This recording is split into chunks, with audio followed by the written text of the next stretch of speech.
रयत शिक्षण संस्थेच्या उल्वे नोडमधील सौ शकुंतला रामशेठ ठाकूर सीबीएसई स्कूलमध्ये पदवी प्रदान सोहळा संपन्न झाला। या कार्यक्रमाला प्रमुख पाहुणे शाळेचे चेअरमन परेश ठाकूर उपस्थित होते। यावेळी विद्यार्थ्यांनी विविध कला सादर केल्या, तसेच सीनियर केजीच्या विद्यार्थ्यांनी भाषण केलं। त्यानंतर नर्सरी, ज्युनियर केजी आणि सीनियर केजीच्या विद्यार्थ्यांनी सांस्कृतिक कार्यक्रम सादर केले। मग विद्यार्थ्यांनी वेशभूषा फॅशन शो करून आपले कौशल्य दाखवले। या कार्यक्रमाला स्वतःच्या काउन्सिल सदस्य ज्योत्स्ना ठाकूर, वीर वुमन फाउंडेशनच्या अध्यक्षा अर्चना ठाकूर, मुख्याध्यापिका मुक्ता खटावकर, स्कूल कमिटी सदस्य निलेश खारकर, ज्योत्स्ना ठाकूर, धीरज उल्वेकर, कविता खारकर यांच्यासह शिक्षक आणि पालक उपस्थित होते। सुधाकर एज्युकेशन सोसायटी पाली ही संस्था गेली अनेक दशकापासून रायगडसह नवी मुंबईत ज्ञानदानाचं पवित्र कार्य करत आहे।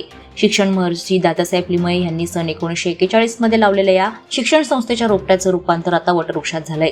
सद्यस्थितीत स्वर्गीय वसंतराव ओसवाल यांच्यानंतर संस्थेचे अध्यक्षपद रिक्त आहे। यावेळी सुएसो शैक्षणिक संस्थेचा कारभार ओसवाल व लिमये एकत्रित पाहणार असल्याचं प्रतिपादन गीता पालरेचा यांनी केलं। पाली येथील पत्रकार परिषदेत पालरेचा आणि संचालक मंडळातील पदाधिकाऱ्यांनी आपली भूमिका स्पष्ट केली।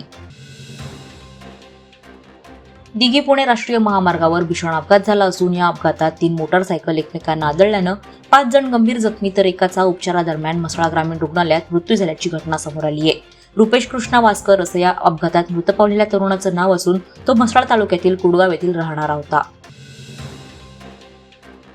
पेण येथील पोषण आहारातील उंदीर प्रकरण ताजे असतानाच पुन्हा एकदा ठेकेदाराकडून कालबाह्य अन्नपदार्थांचा पुरवठा करण्यात आल्याचा गंभीर आरोप समाजसेवक हरीश बेकावडे यांनी केलाय। मध्यान्ह भोजन आहारात असलेल्या हळद, मीठ, मिरची पावडर यांचं पाकिट मुदतबाह्य होतं। याबाबत सब ठेकेदार सचिन देशमुख यांच्याशी संपर्क करून झालेल्या प्रकाराबाबत विचारणा केल्यानंतर चुकून पॅकेट पडले असतील ते बदलून देतो अशी सारवासारव करण्याचा प्रयत्न झाला। यानंतर समाजसेवक बेकावडे यांनी मध्यान्ह भोजन आहारामध्ये वापर असलेल्या पदार्थांवर आपलं उग्र मत मांडून तीव्र आंदोलन छेडण्याचा इशारा दिलाय। उन्हाळा सुरू होताच रायगडमध्ये थंडगार रसाळ फळांचा हंगाम सुरू होतो। सध्या बाजारात लाल रंगाचे रसरशीत कलिंगड, टरबूज दाखल झाले असून ग्राहकांची सर्वाधिक मागणी आहे। उन्हाळा सुरू झाला असून नागरिक रसाळ आणि थंडगार पेयाला पसंती देत असतात, त्यामुळे रसपेयाची मागणी देखील वाढली आहे। शरीराला थंडावा देणारे कलिंगड बाजारात मुबलक उपलब्ध झाले असून त्यांना ग्राहक पसंती देत आहेत। उन्हाळ्याची चाहूल लागताच आंब्यापाठोपाठ मार्च महिन्यापासून फळ बाजारात आणि रस्त्याच्या कडेला कलिंगडाची विक्री जोमात सुरू आहे। धुलीवंदन निमित्त अलिबागच्या साखर समुद्र किनारी वल्ह्यांनी चालवायच्या होड्यांची स्पर्धा रंगली होती। साखर येथील कोळी समाजानं या स्पर्धेचं आयोजन केलं होतं। या स्पर्धेला मोठा प्रतिसाद लाभला।